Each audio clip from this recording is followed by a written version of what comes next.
Hello, my name is Dr. Sohui Lee. I'm Faculty Director and Associate Professor of the Writing Multiliteracy Center at CSU Channel Islands, and I'll be presenting today on icon compositing using PowerPoint's picture format. Let's get started.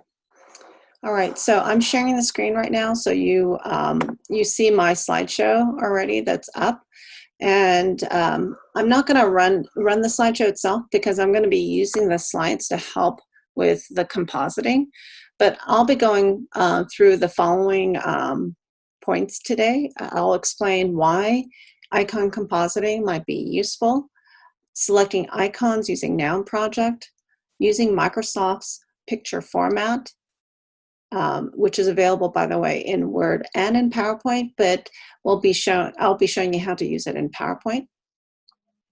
Removing background, changing color, compositing, modifying, and also how to apply that using the PowerPoint chart, which gives you a range of options of different types of visualizations, including the donut, timeline, and graphs. I'll be giving the donut as an example today.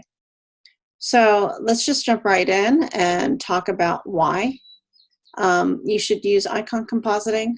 So compositing just basically means combining, putting things together.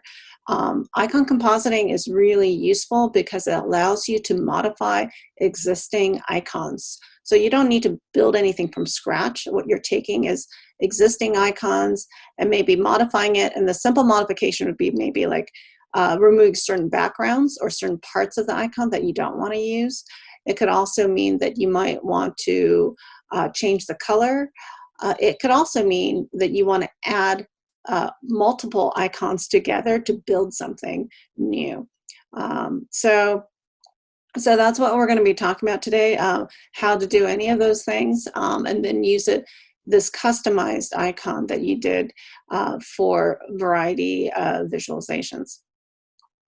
So let's talk about selecting icons from the Noun Project. So I already have it open right here, but I'll just show you how easy it is to get to it. Really, you just, if you Google it, you can just click, and you can see I've already looked for it. But the Noun Project, if you just search for it, you'll see it. It's right there. Right now, I've already signed myself in.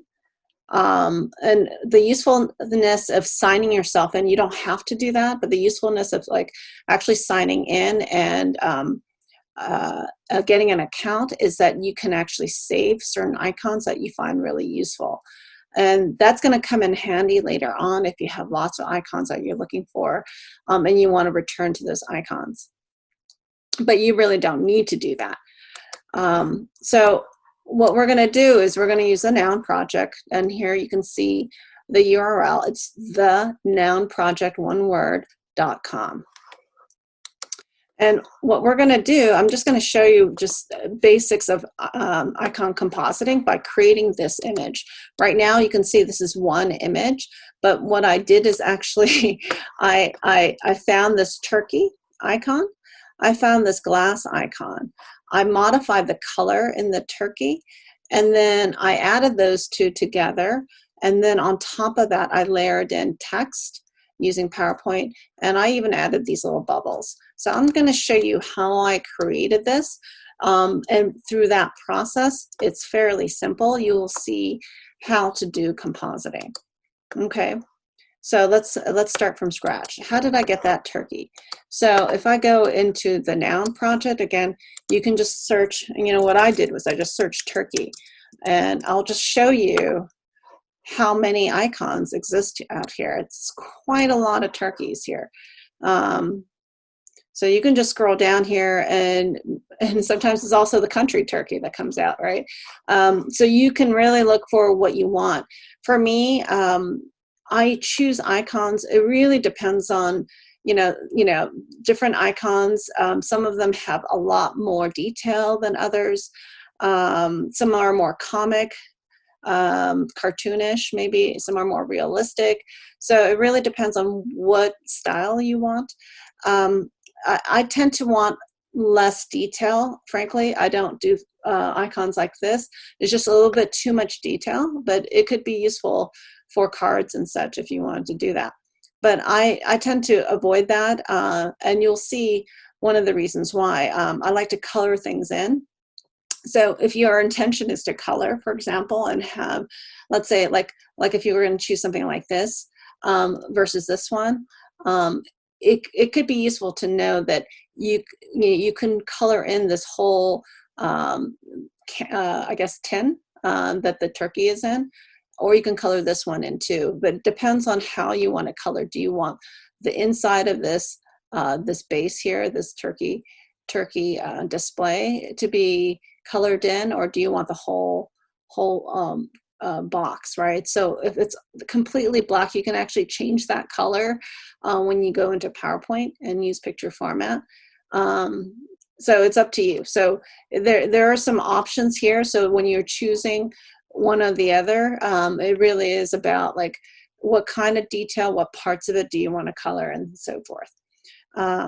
Okay, so I'm not going to scroll through this whole thing because there's a lot of turkeys. I've already selected some, and again, I'll show you how I usually click on something and then I save it. So you can click on something like this and save it to favorites. I've already have my favorites. I save this icon here. You can see I already saved my turkey. So when I click on that, that turkey should appear. And I kind of have a screenshot here just to show you how I did that. But honestly, you could download this if you want to, a kind of a vector quality, but I'm not going to do that. All I'm going to do is just do a screenshot. I'm using a Mac here, so it's a Command-Shift-4. But whatever you use to do a screenshot in your computer, you want to do that. And when you do it, it's going to appear on your desktop usually, or wherever you want to save that file. And once you have that, you just drop it into your folder or where you organize all your material. I have a folder here for Plot-A-Thon visualizations. I'm just going to drop it in there. And the same thing goes with my other one, the glass that I showed you. I have another one. I have this glass. And you can do a screenshot of that. I've already saved it here on my desktop, so I don't need to do that, but I just wanted to show you that that's how you do it. You do a screenshot. That's what I do anyway. It appears on my desktop. I just drop it into a folder, and here I have my folder with all my material. Okay, so now that I've selected what I wanted from the noun project, I'm going to close this, and I'm going to use this PowerPoint slide as my canvas. And I'm just going to drag and drop my turkey. This is the first one I have. So the first thing I do with something like this is if you notice that the background when I screenshotted it, it's slightly gray. So you can see that box. And the reason why you can tell is that if you change the background of this, you can see, let me see if I can just change the background to something else like green. Right, you can see that this is a box that I just screenshotted, right? But it's not perfectly white either. So what I want to do is I want to cut around it, right? So that if I drop this turkey anywhere on any kind of screen, I'm not going to see this box because the box looks ugly. Okay, so this is pretty easy. If you're in PowerPoint and you just dropped it in and you didn't click on the image, you're not going to see at the top here, you're not going to see picture format. It's not going to come in. However, if you click on the picture, it comes in automatically right here. And you just want to click on that. And what it does is that it gives you these options. It's just really kind of cool. I used to use Photoshop all the time to do the masking and take out the background and all that, but this is just the easiest way. It's so simple. So once you have this, you can see with the little boxes here, you've clicked on it, and you're in picture format. You could go to remove background, click on remove background, and it's going to turn purple, okay? So at this point, you really do need to kind of mark areas that you want to keep. What are the areas that you want? And you got this little marker that's going to tell you what you can mark. And I actually want, you know, I have to check to see that all the lines, sometimes you can't tell, but you can see that this one is lighter gray than this one right here, which is a lot darker. And the reason why I know that this one lighter gray means that it's not marked as keep. So if I clicked on keep changes, look, only a certain outline is there, right? You can see that.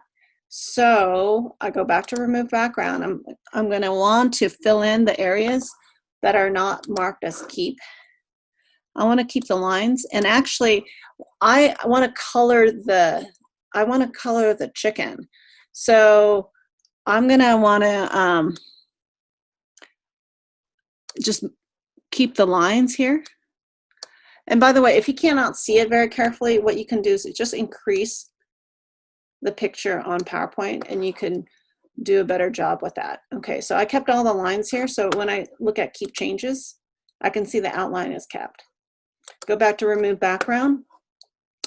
I kind of want to keep the legs here. And you'll see later on why I want to do that. I want to do that because I want to make it look like this. I want to be able to color it, but I want the legs to be white like that if I have a white background. So I am going to go back to this turkey, go to picture format, remove background, and mark areas to keep, and here we go. See, I got the turkey legs that I want to keep. There you go. Now I'm going to keep changes. I have my turkey. Now I'm going to go into the remove background again, and I just want to make sure that I'm going to change this back to white, format background.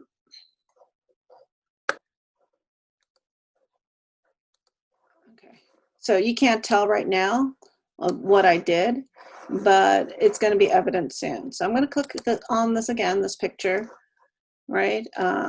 Picture format. And I'm going to go into color now. So I just identified what I'm keeping. I'm going to change the color of the turkey. And if I go into color, you can see I have a lot of options. The options on the bottom is just the color, the lines changing color. I'll just give you an example. That's what it does. But actually, that's not what I want. What I want is I want the color of this turkey, the inside, to change. So you can see I can choose these as an option. Okay. Oops. Is that what I wanted? Oh, I did the wrong thing. Let me redo this. So my mistake, I forgot how I did that. So what I'm going to do, I made a mistake. I did the opposite, which is that I should probably keep this open and then color in the rest of the turkey. So I'm just going to go back. This is fine. Sometimes this happens. So remember I had marked areas to keep. I'm going to keep this entire turkey. So let me just go back. Change the turkey. Not a big deal. Okay, so I got this yellow turkey now. But I remember I wanted the legs to be a different color. So I'm gonna do that.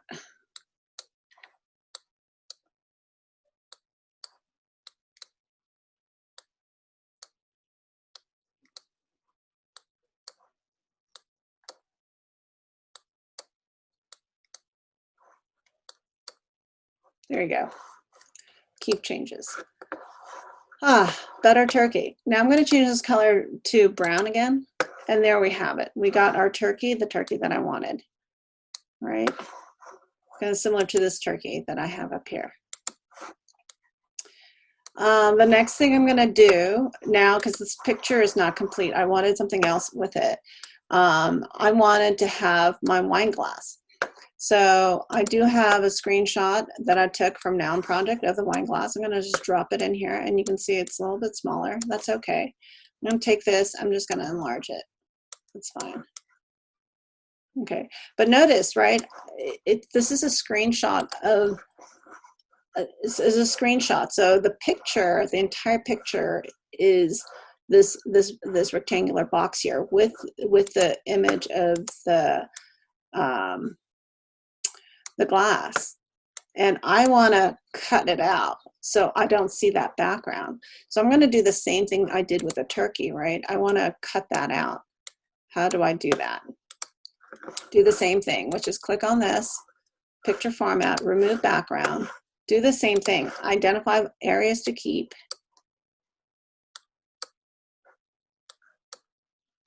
Make sure all of that is marked. Let me see what happens. There you go. So watch what happens. See, I can move this now closer to the turkey, and you can see what happened here, right? I cut around this glass, so now you only see the glass, right?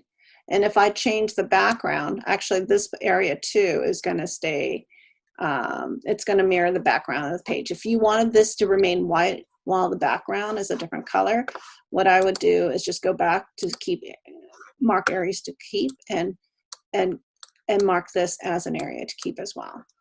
Okay, like that. So it's not going to change color with the background. You see that it's not transparent. Okay. So the other thing I did with this is that I added a few more touches that just customizes a little bit. I added a text box. Let me see. Sorry about that. I'm just going to write WMC, put it in bold. And of course, black is not going to show against this glass, so I'm going to turn it white. Sorry, there you go. Now when I move it over, you can see, there you go. WMC shows up. I'll enlarge it a little bit.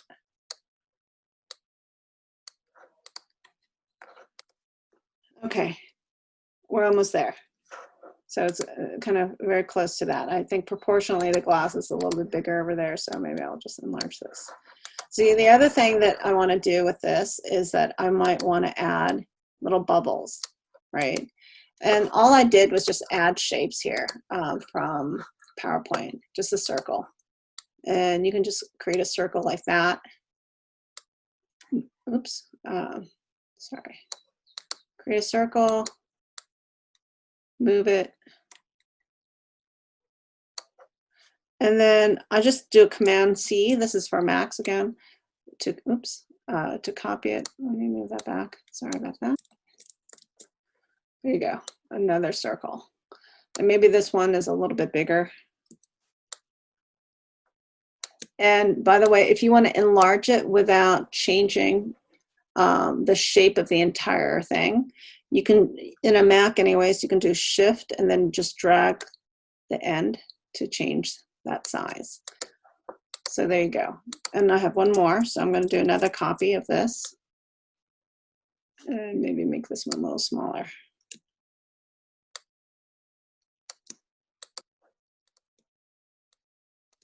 There you go. So I made my little bubbles. Okay, just like that. Alrighty, so it looks very close to my original here. And here's my other one. So what we're going to do now is look at other types of image compositing that I had created using the same process. This is just one example where I want to show how we composited multiple images. Right here, this is a big kind of a nut of some sort, a wheel, and then these are different images that we put together. And this logo, I guess, our WMC logo was kind of added in at the very end. So this one is made up of 5 different icons. This is another example of where this is a composite of 2 icons. I colored them both differently. So you have this one here as the pen, and you have the computer laptop. This one too is another one. This was one icon itself. And then this was its own icon. And I added it to the one where you have the speaking icon. And then I added another one just to show that this individual was speaking to two different types of individuals and maybe a diverse group of individuals, right? So really basic, but you can recolor and you can add and you can really complicate that icon a lot more and make it much more interesting. So, you know, just going back, we did cover how picture formatting works, removing the background, changing the color, and I showed you how to composite or modify the icon. I'm going to briefly go into the PowerPoint chart and in particular just show you how the donut was being used here. So this is an example of a really quick visualization I created. And you can see I added my turkey icon in the middle. And this presentation's about turkey meat consumption in 2012, kilograms per person. And how I created this was I opened up, went into PowerPoint, and then you can go Insert, Chart, go under Pie, and chose the donut. And what happens when you do that is that there's a kind of a default where they give you a default donut. I'll just show you what it looks like with a new slide here. If you do this, you do Insert, Chart, Pie, and Donut. You see there's this kind of default donut that's created. It looks like this. And it gives you an accompanying chart for the Microsoft PowerPoint donut that you just created. And then you modify that accordingly. Okay. So this one has been modified fairly extensively. So one of the things I did with this is obviously I inputted the numbers. And if you click on this, you can see what you can do. You can actually modify the donut hole size from 50 to something leaner. I chose here about 66. So I'm just going to go back to what I have here, 66. But you can modify the donut size depending. And you can also have what they call a donut explosion, which is basically you can have one piece kind of stand out. So when you're clicking on this, it will click on all of them, but you can also individually click on each piece like this one, for example, which represents the US number of turkey meat consumption. And you can make it come in and out. You can see that, right? I put it at 15%.